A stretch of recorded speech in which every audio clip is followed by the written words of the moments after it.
Ruth 1. In the days when the judges ruled, there was a famine in the land. So a man from Bethlehem in Judah, together with his wife and 2 sons, went to live for a while in the country of Moab. 2. The man's name was Elimelech, his wife's name was Naomi, and the names of his 2 sons were Mahlon and Chilion. They were Ephrathites from Bethlehem, Judah. And they went to Moab and lived there. 3. Now Elimelech, Naomi's husband, died, and she was left with her 2 sons. 4. They married Moabite women, one named Orpah and the other Ruth. After they had lived there about 10 years, 5. Both Mahlon and Chilion also died, and Naomi was left without her 2 sons and her husband. 6. When Naomi heard in Moab that the Lord had come to the aid of his people by providing food for them, she and her daughters-in-law prepared to return home from there. 7. With her 2 daughters-in-law she left the place where she had been living and set out on the road that would take them back to the land of Judah. 8. Then Naomi said to her 2 daughters-in-law, "Go back, each of you, to your mother's home. May the Lord show you kindness, as you have shown kindness to your dead husbands and to me. 9. May the Lord grant that each of you will find rest in the home of another husband." Then she kissed them goodbye and they wept aloud. 10. And said to her, "We will go back with you to your people." 11. But Naomi said, "Return home, my daughters. Why would you come with me? Am I going to have any more sons, who could become your husbands?" 12. Return home, my daughters, I am too old to have another husband. Even if I thought there was still hope for me, even if I had a husband tonight and then gave birth to sons. 13. Would you wait until they grew up? Would you remain unmarried for them? No. My daughters. It is more bitter for me than for you, because the Lord's hand has turned against me. 14. At this they wept aloud again. Then Orpah kissed her mother-in-law goodbye, but Ruth clung to her. 15. Look, said Naomi, your sister-in-law is going back to her people and her gods. Go back with her. 16. But Ruth replied, don't urge me to leave you or to turn back from you. Where you go I will go, and where you stay I will stay. Your people will be my people and your God my God. 17. Where you die I will die, and there I will be buried. May the Lord deal with me, be it ever so severely, if even death separates you and me. 18. When Naomi realized that Ruth was determined to go with her, she stopped urging her. 19. So the two women went on until they came to Bethlehem.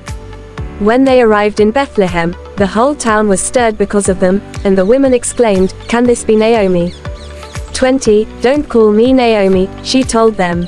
Call me Mara, because the Almighty has made my life very bitter. 21. I went away full, but the Lord has brought me back empty. Why call me Naomi? The Lord has afflicted me, the Almighty has brought misfortune upon me. 22. So Naomi returned from Moab accompanied by Ruth the Moabite, her daughter-in-law, arriving in Bethlehem as the barley harvest was beginning. Ruth 3. One day Ruth's mother-in-law Naomi said to her, My daughter, I must find a home for you where you will be well provided for. 2. Now Boaz, with whose women you have worked, is a relative of ours. Tonight he will be winnowing barley on the threshing floor. 3. Wash, put on perfume, and get dressed in your best clothes.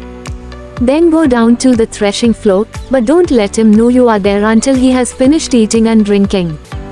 4. When he lies down, note the place where he is lying. Then go and uncover his feet and lie down. He will tell you what to do. 5. I will do whatever you say, Ruth answered. 6. So she went down to the threshing floor and did everything her mother-in-law told her to do.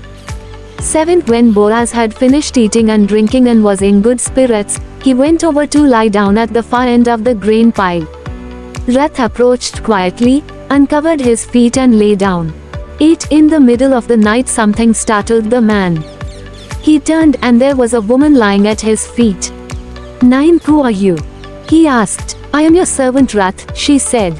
Spread the corner of your garment over me, since you are a guardian redeemer of our family. Thus the Lord bless you, my daughter, he replied.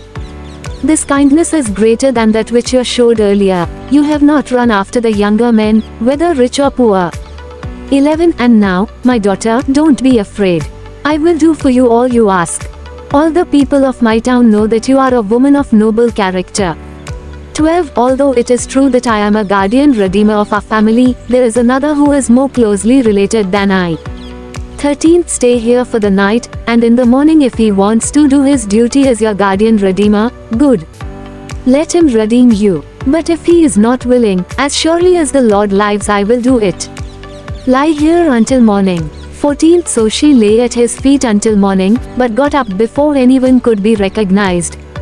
And he said, no one must know that a woman came to the threshing floor.